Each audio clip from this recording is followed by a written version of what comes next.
Il faut que, genre, en mode, je fais la mignonne et tout. Hein. Mais comment ça, je fais la Je fais mignonne? la pipi. Mais je vais pas faire la pipi. Je suis le meilleur français chez moi. Il est con celui-là. Hello tout le monde, on se retrouve aujourd'hui pour la vidéo Q&A pour que je puisse me présenter un petit peu sur YouTube. J'ai posé des questions sur Instagram et vous êtes nombreux, j'étais trop étonnée de m'avoir répondu. Du coup je suis trop contente. Je vais commencer directement. Alors, la première question c'est tu fais quoi dans la vie? Du coup je suis en partie étudiante en lettres modernes et en partie je travaille à côté, je suis conseillère de vente dans une grande marque. Sinon, je tourne des vidéos depuis quelques mois et en partie aussi je peins. On peut voir certaines de mes peintures accrochées au mur. Il y en a littéralement partout dans mon appartement, dans ma chambre, c'est le pire, c'est là où j'entrepose mon matériel de peinture, plus toutes les peintures que personne n'a jamais vues et que je n'ai jamais postées sur mon Instagram. Qu'est-ce qui t'a donné envie de te lancer sur YouTube? Je pense que j'ai toujours voulu me lancer plus pour le contexte vidéo, j'ai toujours préféré la vidéo et depuis que je suis toute petite, ou en tout cas depuis que j'ai eu un appareil dans les mains, je filme tout et tout le monde. Du coup je me suis dit pourquoi pas me lancer sur YouTube et en plus je trouve que c'est un peu comme un journal au final, une rétrospection de ma vie et voilà, je sais pas si je vais continuer, pour l'instant j'aime bien. Quels sont les youtubeurs qui t'inspirent? Les youtubeurs que je regarde le plus, des vibrations, Alaya. Je regardais aussi beaucoup les vidéos de Manon Kayas, mais elle a arrêté de poster, en ce moment elle fait des podcasts. Je regarde Asha Rabian aussi, j'adore son contenu. J'étais vraiment très étonnée qu'on m'a posé une multitude de questions sur mes peintures.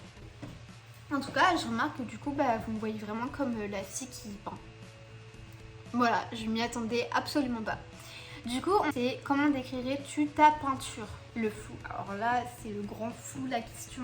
Ma peinture, je pourrais pas encore la décrire. Je me cherche encore énormément. Je teste beaucoup de choses. Je suis pas certaine de vouloir continuer sur l'acrylique. Ce qui m'a donné envie de créer un compte Instagram dédié à ma peinture, c'est qu'un jour j'ai posté une de mes peintures sur Twitter. Et la peinture avait percé, j'avais tellement de commentaires, tellement de j'aime et vraiment c'est sorti de nulle part. Enfin moi j'ai juste posté mon truc et moi j'étais là en mode hey les copains regardez j'ai fait ma peinture et bye bye en fait c'était tout ce que je faisais au final. Voilà et du coup ça m'arrivait pendant les quelques mois suivants de poster mes peintures et à chaque fois j'avais la même hype autour de mes peintures et du coup je me suis dit ok let's go et voilà ça m'a grave motivée. Tu penses à quoi quand tu peins? Du coup à rien. Vraiment à rien. Dans quelles conditions tu te mets pour peindre? Alors moi pour faire un tableau c'est être en PLS et être en stress. Sinon si je vais très bien dans ma vie, je ne peins pas. En fait c'est tout roule dans ma vie. Je ne trouve pas la nécessité de peindre parce que je vais bien et pour moi c'est une thérapie donc je vais pas peindre. Donc qu'est-ce qui t'inspire pour ton art? Personne ou non? En premier lieu il y a Fabien Outa. Alors c'est un artiste allemand et il y a certaines de mes peintures, je pense que vous pouvez y voir un peu, pas une inspiration non plus, mais on va dire qu'on peut comprendre le truc, que j'aime ce qu'il fait parce qu'il fait pas mal de visages et c'est vrai j'en ai fait quelques-uns. Plus de ça, il a commenté une de mes peintures donc j'étais trop contente. Que j'adore, il y a Natasha Bird. Alors j'ai littéralement tous ses livres. Natasha Bird c'est une artiste mais tellement complète. Je l'ai connue quand au début elle faisait des vidéos très artistiques. Actuellement elle peint, mais elle fait de la céramique il me semble. Enfin elle fait plein de choses, elle a son atelier. C'est tout chez elle, m'inspire énormément. Tout en fait, tout son univers est incroyable et c'est une de mes artistes. Je pense que c'est même mon artiste préféré. As-tu des conseils pour des gens qui aimeraient commencer à peindre ou dans tout autre domaine artistique? Alors, des conseils, pas avoir peur. La peinture, ça, en fait, c'était pas le hyper big deal pour moi, c'était juste peindre pour moi et c'est tout. Mais par exemple, YouTube, c'était une énorme angoisse, j'avais peur de poster, du jugement. Donc j'ai pas vraiment de conseils parce que je suis pas vraiment la meilleure pour vous aider parce que j'avoue que si on m'avait pas poussé à le faire, j'aurais certainement pas fait. Depuis le Covid, je pense qu'on est tous d'accord pour se dire qu'on s'est rendu compte qu'on avait très peu de temps dans la vie au final. Du coup juste faites, vraiment, il n'y a pas d'autres conseils à avoir. N'attendez pas comme moi sur les autres pour vous lancer, juste faites-le pour vous-même. Voilà. Est-ce qu'à l'avenir, si tu en avais la possibilité, tu vivrais de tes peintures? Pour le moment, savoir si j'aimerais en vivre, je sais pas. Pour l'instant, je me sens pas légitime de me dire que je pourrais en vivre un jour. Et pour l'instant, j'ai tellement d'autres projets à part ça que c'est pas un de mes objectifs. C'est pour quand l'expo de tes tableaux? Bah là, ça revient un peu à la même question, enfin à la question juste avant. Bah je me sens pas légitime de faire une exposition. Il y a moyen, je me mets des barrières pour rien et peut-être que ça plairait vraiment.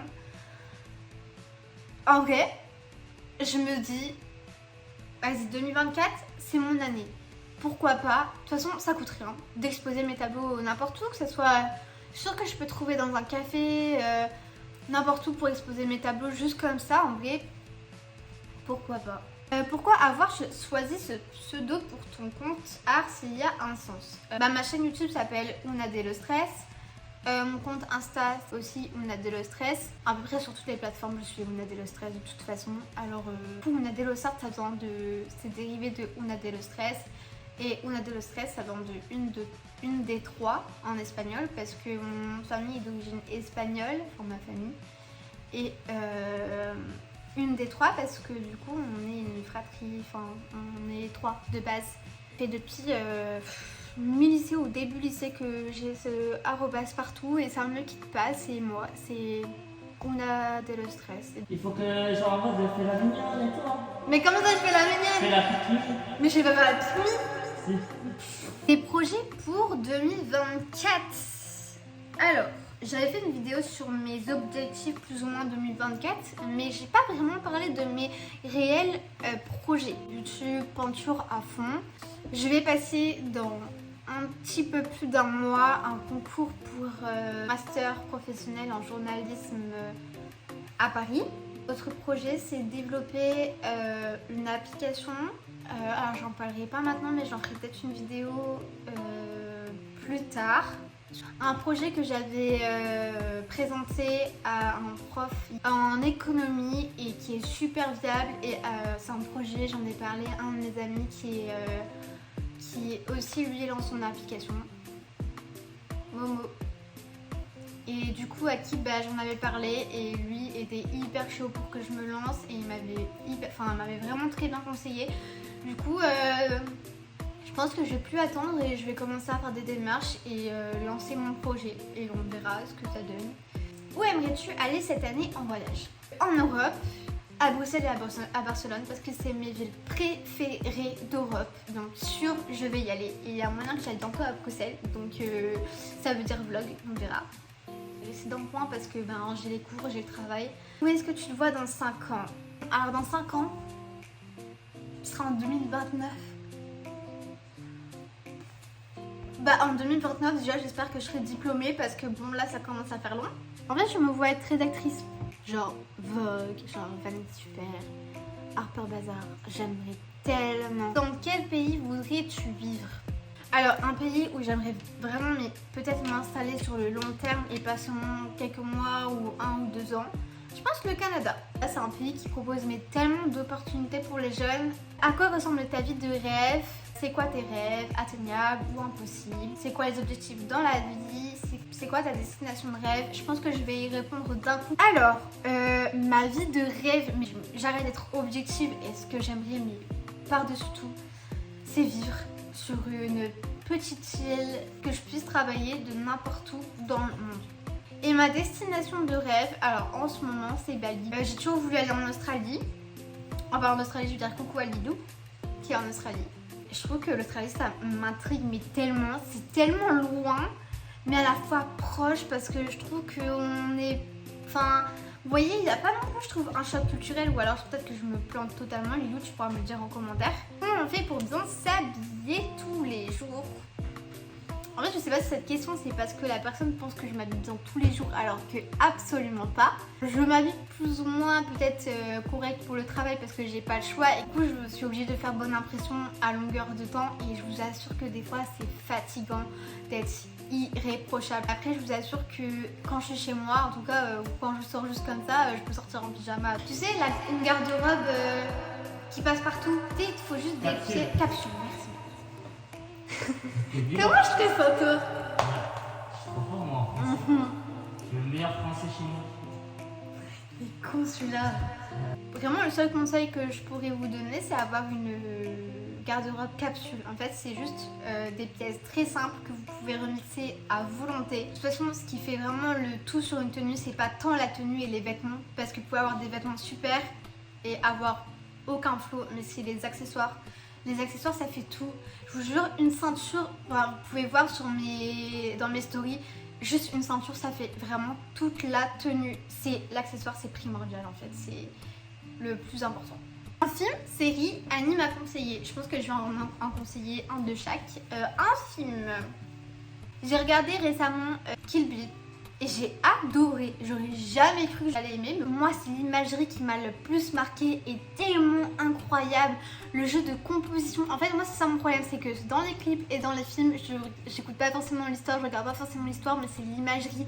C'est tout le truc, le jeu de lumière qu'il y a, les couleurs complémentaires. Bref, je pourrais en dire tellement sur le sujet, mais ça m'a tellement marqué et il y a tellement de références de malades que voilà, c'est les films que je peux vous conseiller. Là, maintenant, si vous les avez pas regardés, regardez-les. En plus, c'est des classiques à voir. Une série. En ce moment, je regarde The 100 et en soi, les premières saisons étaient top, mais là, ça commence à être long. Alors bon, ma série préférée, c'est Vampire Diaries. Mais bon, est-ce que ça va vous plaire? La série par excellence, une très bonne série et je peux pas le nier, c'est Breaking Bad. Un anime sinon à vous conseiller, c'est Erased. Incroyable, c'est court, mais alors, mais vraiment la fin. C'est trop. C'est trop. Vraiment, vous pouvez pas deviner la fin jusqu'à la fin, c'est incroyable. C'est vraiment court et c'est poignant et ça te brise le cœur aussi, c'est incroyable, c'est un très bon anime à regarder, je vous conseille fortement. En fait, c'est même pas que je le conseille, c'est que je vous oblige de le regarder parce qu'il est tellement court qu'il faut le regarder. C'est quoi les prénoms que tu préfères? Alors, on m'a posé la question, du coup je vais y répondre ici.